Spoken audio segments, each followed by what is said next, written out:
Please help me in welcoming to the stage a man whose spirit speaks of the change that's coming. My friend, the Reverend Dr. William Barber.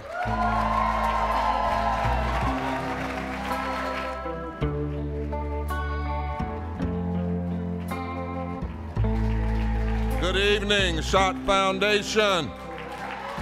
Good evening. Let me first just thank God for allowing me to be here, and let's give it up for these young people. My goodness.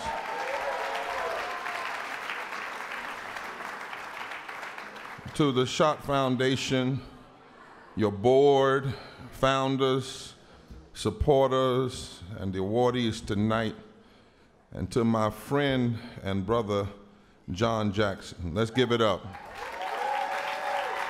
John is the real deal.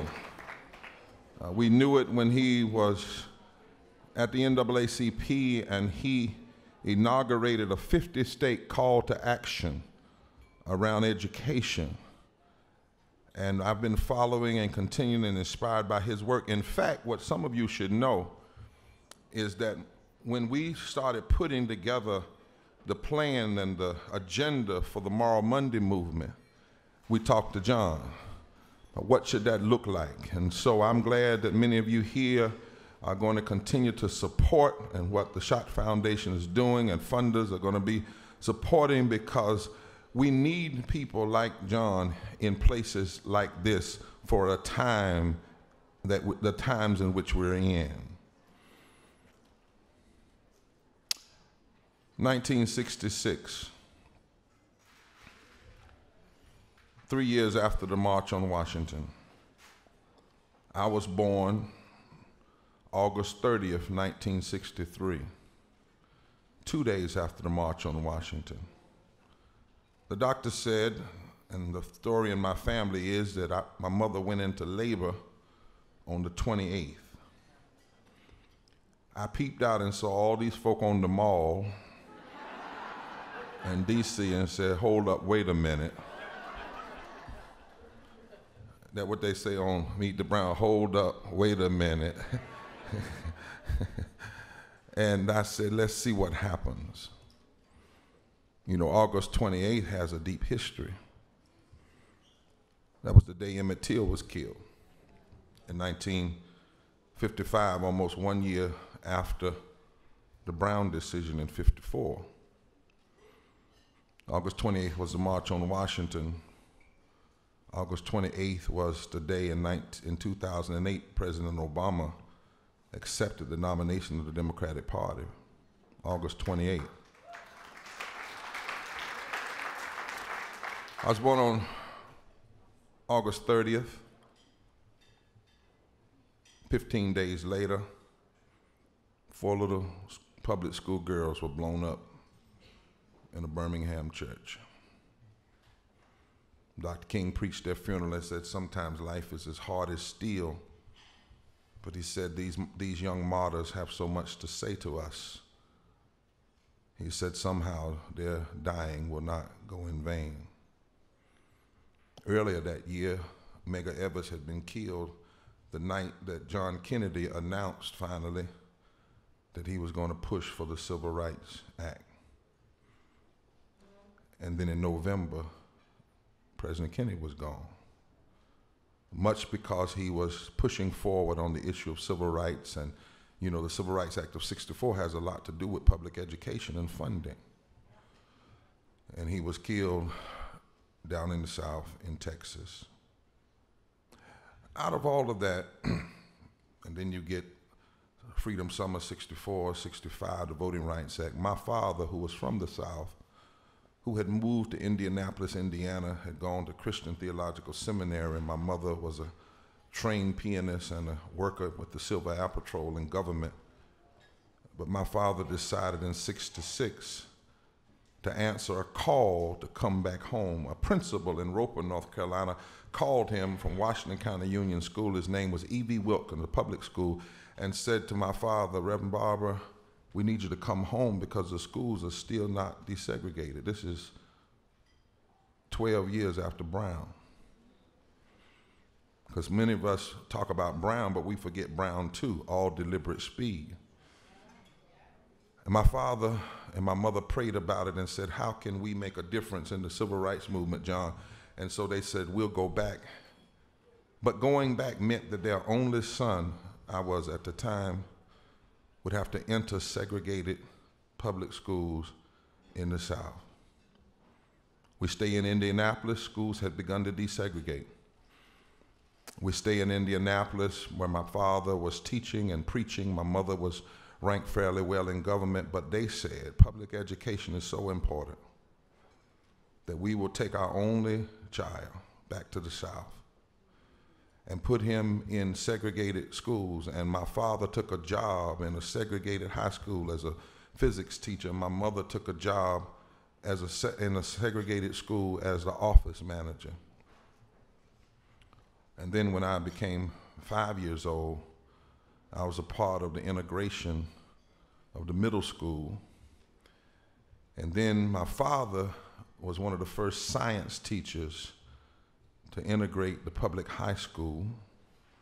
In fact, my father was an interesting guy. When the white children wouldn't come to his class, he'd give them a half a zero. And then John, when they said, we're not going to sit in class with so-and-so, they called him that word. He said, well, that's all right, half a zero. And if you don't come tomorrow, we're going to fill in the other half. My mother became the first office manager, secretary at the all-white high school, and is 84 years old and just probably got home from work about 3 hours ago from that same high school.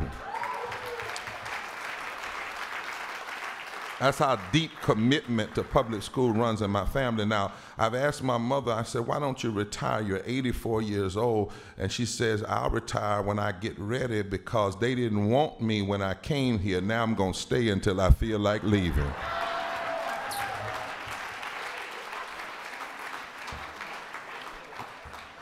So public school and public education for me is personal.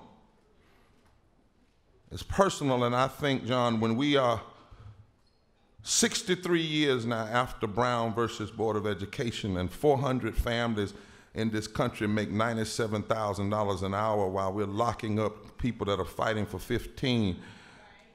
And 63 years after Brown, and we are still not declaring as a nation that a high-quality, well-funded, diverse public education is a constitutional and a moral right. We have work to do, and we ought to take that personally. It ought not just be something we do because of grant funding. It ought to be something we do because it's personal. But not only is it personal, it's historical. I don't know if you know that in the South, after the Civil War was over, in the period called Reconstruction that Eric Foner talks about and W.B. Du Bois talked about, and I tried to write a little bit about in my book on the Third Reconstruction, there were three things down South after Civil War that black and white people who wanted to move the nation forward guaranteed in the constitutions and state constitutions. They guaranteed voting rights, they guaranteed fairness in the courts, and they guaranteed equal protection under the law, and they guaranteed public education in the South. Might I back up for a moment and remind you that some of the first riots against the Brown decision were in New York, not in the South. So don't look down on us Southerners too much, y'all. But in the South, after the Civil War, the first Reconstruction, the first thing they did was voting rights, equal protection under the law, and public education. And whenever deconstruction happened, whenever there was this reclamation period that always follows a period of progress. Anytime you have racial progress, you're going to have the progress of racism. It is American as apple pie, and if you understand that, you won't be so surprised about Donald Trump. That's another story. But in the South, when deconstruction began to try to roll back Reconstruction, the first things they attacked were voting, the courts, and public education. We have to know this history, that it's always been a battle. And with every progress, there's still going to be more battles. So this fight is not only personal, but it's historical. And not only is it personal, not only is it historical, this battle is legal. When is the last time you have read the closing argument of Thurgood Marshall in the Brown case? Been wild, hadn't it? Well, I'm getting ready to be pastoral, like I would say to folk in my church that hadn't read their Bibles lately. You need to read that closing argument. If you really want to know what you're doing and why, you ought to read that closing argument. Let me just give you an excerpt from it. Let me give you an excerpt. It says this. It says, and we ought to know it as long as we don't guarantee public education as a constitutional right, as long as we are still funding public education in many places by property taxes, which means the kind of school you go to is more determined by the amount of house your family can afford rather than the amount of knowledge your brain can contain. You need to read this closing. Listen, this is what Thurgood said.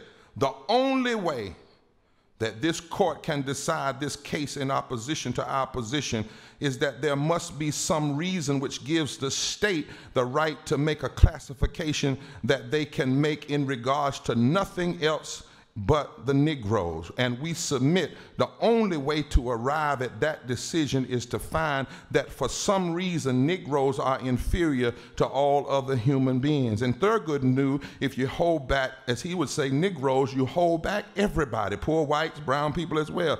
He then went on to say nobody will stand in the court and urge that in order to arrive at that decision that they want us to arrive at, there would have to be some recognition of a reason why, of all of the multitudinous groups of people in this country, you have singled out Negroes and give them this separate treatment.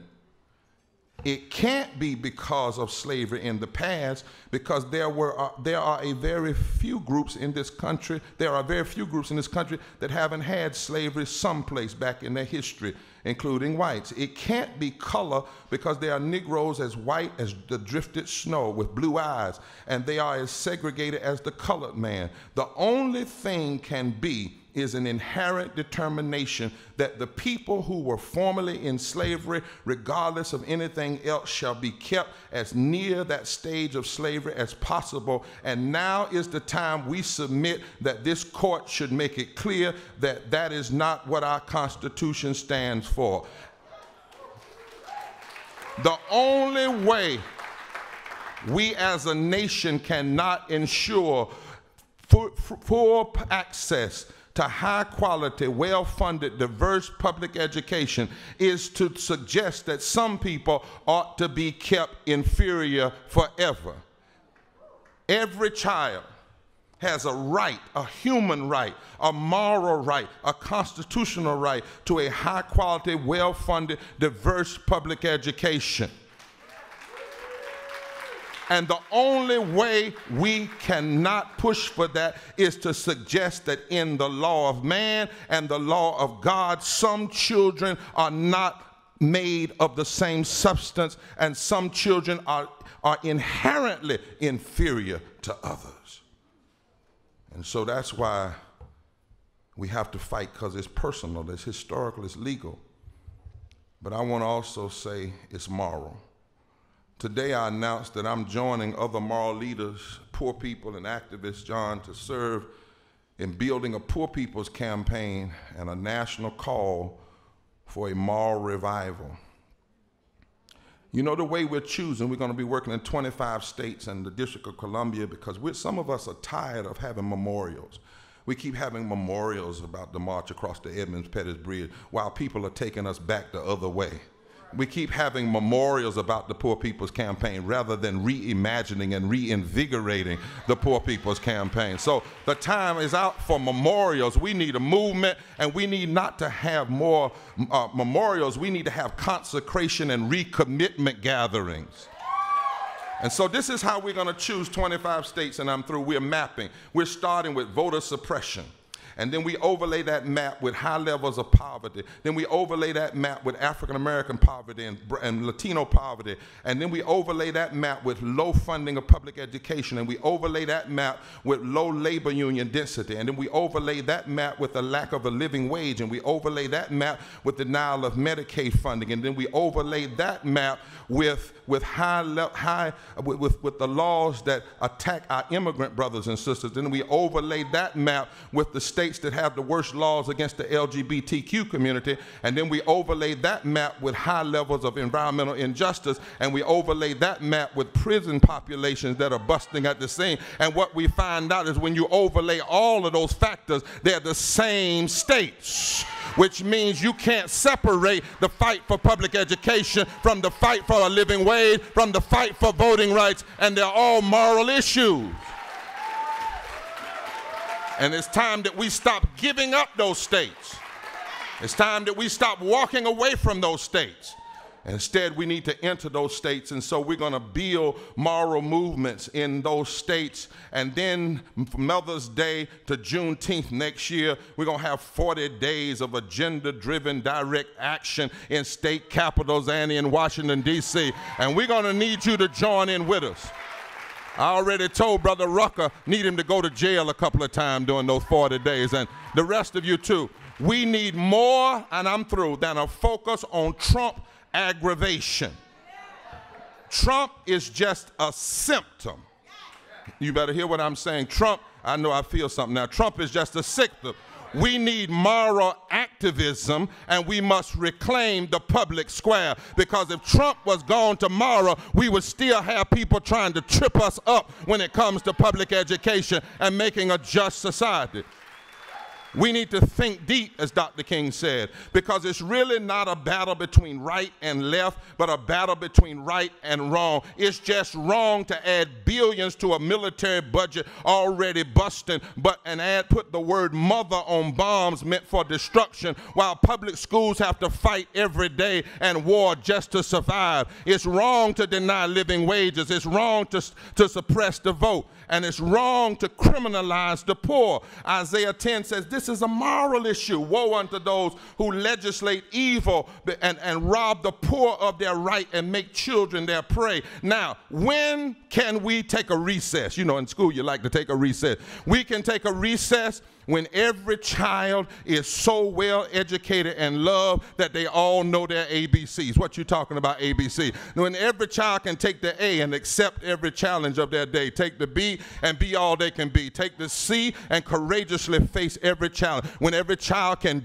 take the D and do right. Take the E and ever strive for excellence. When every child can take the F and fight on. Take the G and get going with God. Take the H and help somebody. Take the I and inspire somebody. When every child can just say no to negative, when every child can keep on keeping on, take the L and love somebody, take the M and move mountains with the face of a mustard seed, take the N and never say never, when every child can overcome their obstacles, when every child can put their best foot forward, when every child can take the Q and quit quitting, take the R and run their race with courage, take the S and stand for something, take the T and try, and if they fail, get up and try again, when every child can use what they have to get what they need, when every child can visualize their own potential, when every child can work hard every day, when every child can x-ray their own lifestyle, when every child can yearn to be all they can be, and when every child knows that because there's a Z, God knows their zip code, and if God knows your zip code, then nothing is impossible. And when that day comes, then we can take a recess, but not until then.